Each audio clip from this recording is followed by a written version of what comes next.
The most likely outcome is a fudge that avoids saying anyone owns New Zealand's fresh water, but the Maori may get more influence over some water or even an allocation. Fudge refers to something that is altered or faked in some way.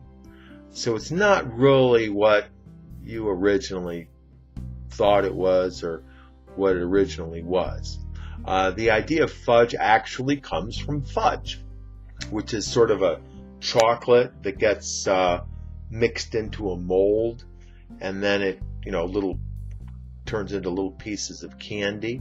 So depending upon the mold, the fudge will be in the shape that you want it to be. You could have it look like a star, you could have it look like a flower, whatever you want to do. You can make the fudge the way you want. So similarly, if you have a number that you don't like, you can just change the number a little bit. Turn it into a number that you like a little bit better. Or if there's an explanation for something or a description of something that you don't like, same thing. Just change the nature of the description into fudge so it sounds a little bit better, or it sounds more like the way you want it to sound. Fudge refers to something that has undergone faking or ambiguity.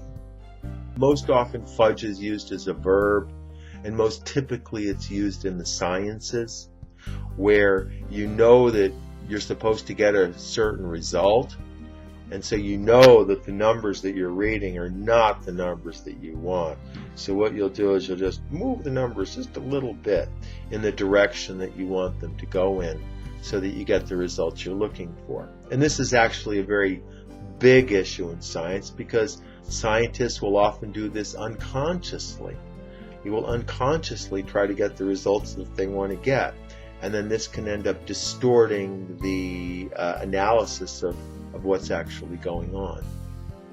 A lot of talk nowadays is about global warming, and one of the accusations against global warming is that the scientists, the numbers that they have been using, are fudge.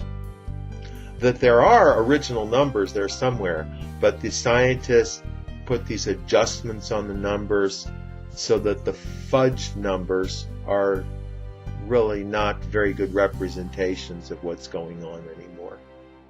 A lot of people accused the Obama administration of using fudge with their budget deficit numbers. And as evidence, they point to the apparent fact that on the day that they raised the budget level, that the deficit went up like $400 billion in just one day. So obviously the administration was sort of hiding these numbers in there somewhere. And so as soon as they got the permission to raise the value, they just went and raised the value in one day.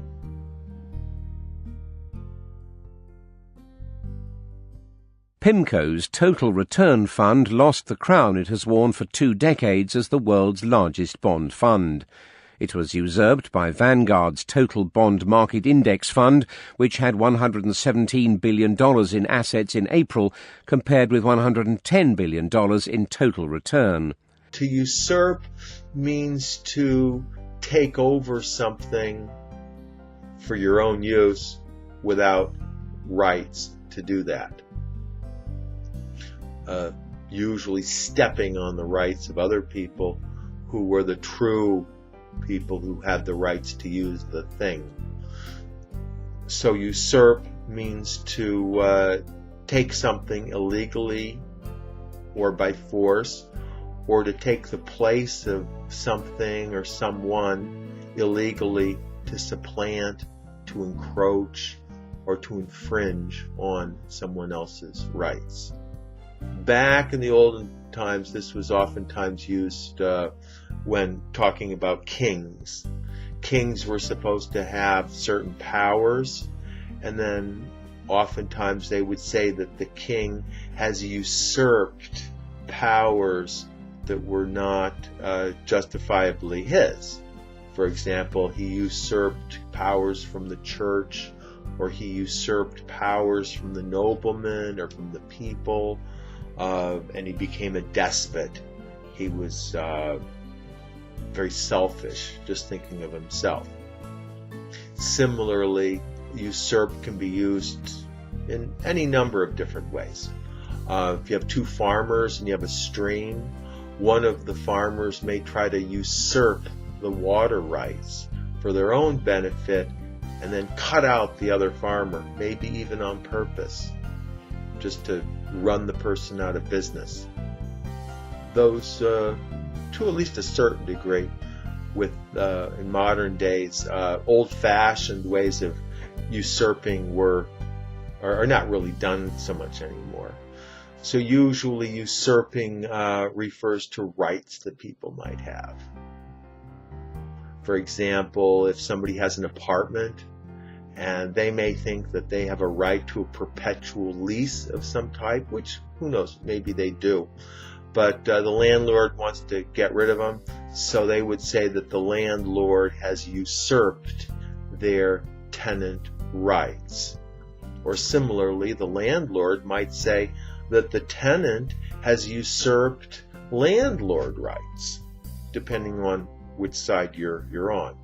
Or if a company fires somebody, the person might say, well, they usurped my right to employment, so they deserve to get sued.